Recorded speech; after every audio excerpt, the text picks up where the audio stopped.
Hi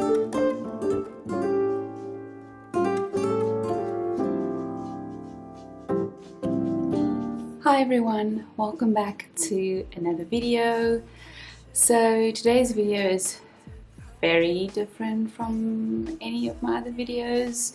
Usually it's just vlogs and stuff like that, but today's video is like a 101 step-by-step how-to video, and I wanted to make this because if you've watched any of my previous videos, I always mention that I'm not great at cooking, making stuff, DIYs. I'm not really great at any of those things, even though I always attempt to do something like that. But for like the first time, I succeeded in doing something, so I thought I might as well share it. So that's why I'm making this video. So recently we visited my parents, and they have olive trees in their backyard, and there was a whole lot of olives on the tree. And my mom was like, she has no plans on like curing any olives and any of that stuff, so do we want to take all the olives or pick them from the tree? So we're like, okay, cool. I don't know how to like do anything with olives. I don't know anything about it, so I don't know how you get it from it being on the tree to it being edible in my fridge.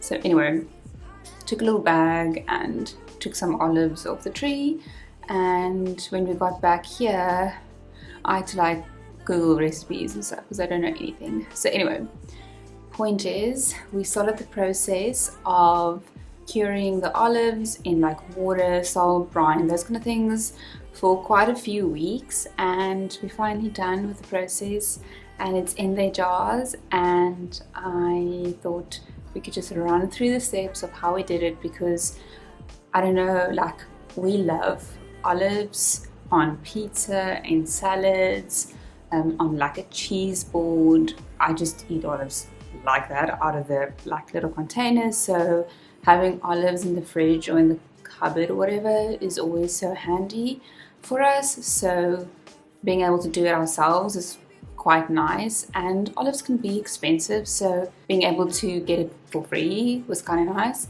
So anyway, I just want to run through the steps of how we did it, for in case anyone is interested in planting any olive trees in their backyard. They're very pretty and they are quite low maintenance from my understanding. It's not like my parents are doing a whole lot to keep them alive, other than like watering them and having planted them in the right area, but they're doing very well where they are. So it's pretty low maintenance, and picking the olives and making them into an edible form was free, except for the water we use and the salt and stuff. So I feel like it's quite a good thing, and you can make quite a big bucket of olives that you can then put in jars and you can keep for quite a while. To be honest, you can keep it for quite long. So I don't know, I think it's a good thing if you do have like a backyard to plant some olive trees. Anyway, I don't know enough about this topic to give any advice really. So let's just jump straight in. So the first thing that we did was we rinsed the olives when we got home, and then we have those, those normal big Checkers jars. I think it's like a liter or 1.5. I can't remember now, but we use a big jar and we just put all the olives in there after we rinse it, and you top it with water so that you cover all the olives in the jar with water, just tap water, and you let it sit for 2 to 3 weeks. I think we did it for 3 weeks, and you twice a day you like drain the water and put fresh water in, and then drain later on and put fresh water in, and that we did for 3 weeks. It's quite simple. I compared this to when I made my sourdough starter, which was not a complete mess but a lot more effort, where this was not a lot at all. The recipe that I used, that I found on Pinterest, said, you know, they mentioned using like a bucket and filling it up with water and olives, but we don't have enough olives, so that's why I just used one of those glass jars from Checkers. The second step, after like the 2 to 3 weeks of just changing the water every day, is to create a mixture of salt and water. It's like a brine situation that you let the olives like soak in. The ratio for the salt and water is 1 part salt with 10 parts water, and that you leave for another week. So you did the rinsing of the water for 3 weeks, and then you do this salt and water mixture for another week, but you don't touch it. Like, you don't mix it, you don't stir it, nothing. You just leave the olives in the jar.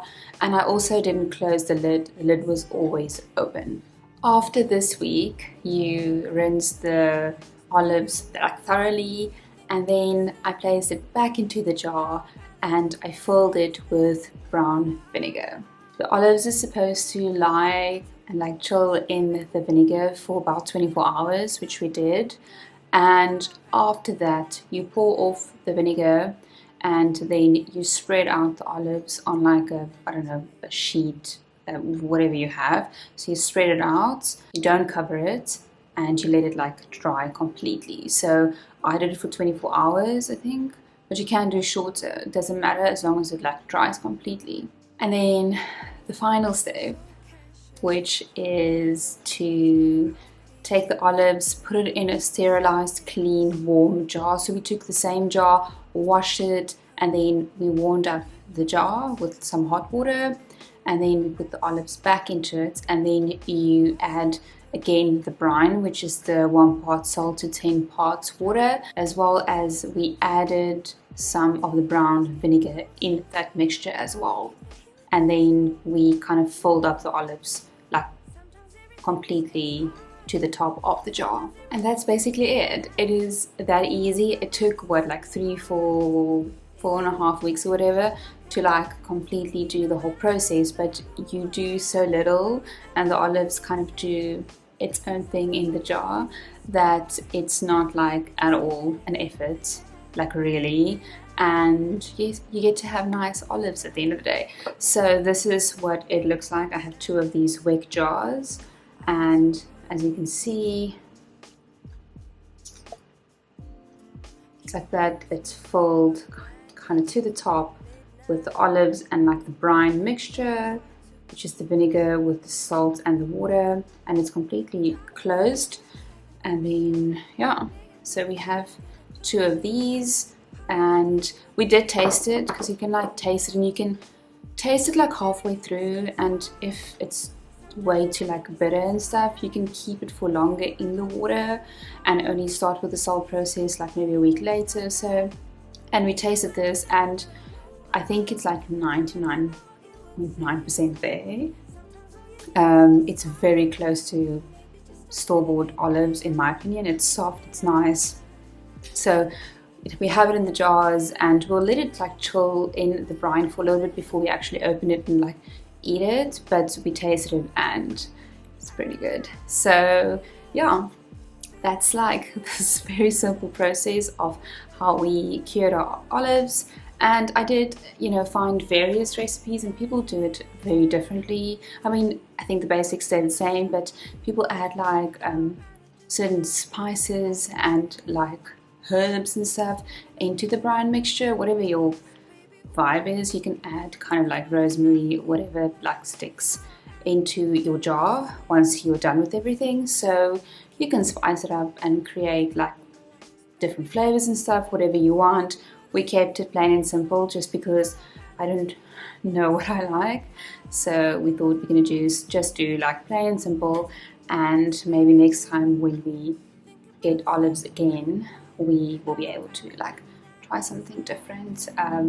But I feel like for a first timer and using a very basic, simple recipe, it worked out really well. So until there's any olives again on my parents' trees, we'll just enjoy these.